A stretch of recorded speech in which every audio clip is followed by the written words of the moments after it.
Welcome to lesson 13 in our series for level 1 beginners, and this is in Powerhouse piano, and this is Ian Hodge, and there are 4 pieces again in this lesson. And so your child's quickly racking up or adding to their list quite a number of pieces that they can play. This one's in 4/4 time, 4 beats in the bar. There's no sharps or flats, so it's pretty easy other than a little hand changing that has to go on. Now here we have repeat signs at the bottom, and those repeat signs indicate that they repeat between the signs. Before, when we've had a repeat sign, it meant go all the way back to the beginning. But you can see like the 2 dots, eyes pointing at one another. And if your child can see that, then you repeat between those pointing eyes. In the second line, the right hand does a little, right and left hands do a little interchanging. Left, right, right, left, left, right, right, left, left, left, left, left, and then finish with the left hand. So just for those 2 measures, there's a little hand swapping going on. Let's have a listen to it and watch what goes on here.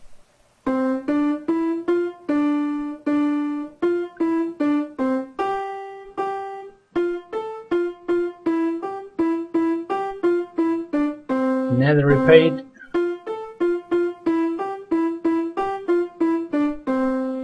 There, that's that easy.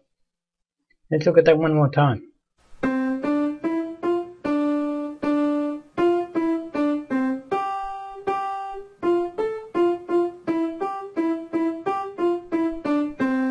Now the repeat. And it just bounces along, a little short piece. Your child shouldn't have too many troubles playing that one.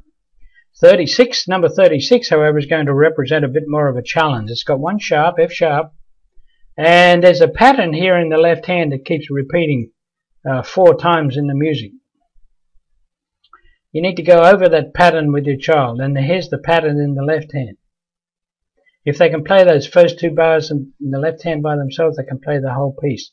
Except right at the end, where we've been alternating left, right, I change it. All of a sudden, just for the second last measure, I go right, left, and finish on the right hand. So I'm just checking to make sure everyone's paying attention to this and taking note of what is there. Now let's look at this one. Hands changing.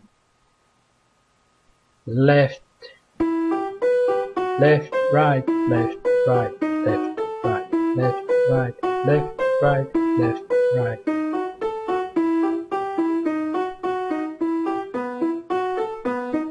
Now if you're watching the music very carefully, the printed music, and what I'm doing here with my hands, you'll see that when I recorded this I made a mistake and I left out 2 measures down towards the end. I'll correct that first chance I get, but right at the moment this is the only recording I have, and I want to get the lesson up there so that you can start working with it.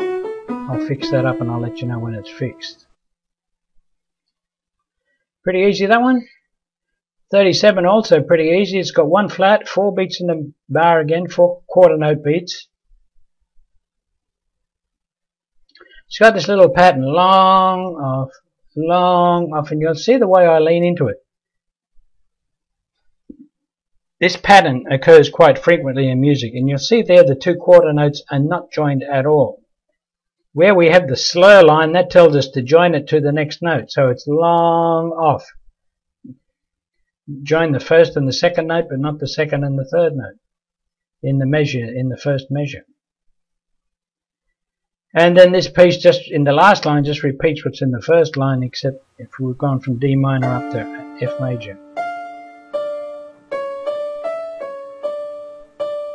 Long, off, long. And this 8th note pattern is just inverted. I changed the order of them, 2 notes in the middle of the measure. Same thing here again. So here we're looking for the child recognition, being able to play that little rhythm pattern.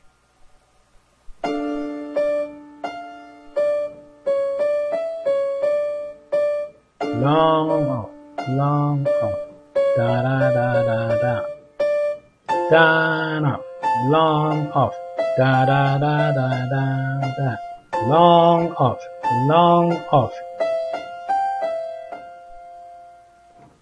That's it. Now number 38 is again 4 beats in the bar, and there's no key signature. Well, there is a key signature, there's no sharps or flats, it's C major. Now this one's got an odd number of beats, an odd number of measures in it. There's only 14 measures instead of the usual 16. Don't know what I was thinking about when I wrote this one, but here we are. And it's a kind of an irregular pattern that recurs again in bar 11, the same as bar 1.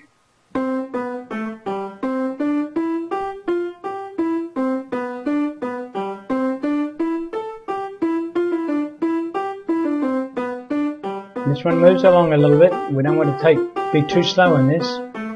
But again, your child may need a day or two, maybe even a week or two before they can get it up to this tempo. It's just a matter of working with your child at a slower tempo until they can play it, and then they can come back and listen to the video clip again and say, now I need to play it like that. What do I need to do? If I was there, sometimes it's just a matter of me playing along with the student at the end. Maybe you need to put the video on and let them try and keep up with me.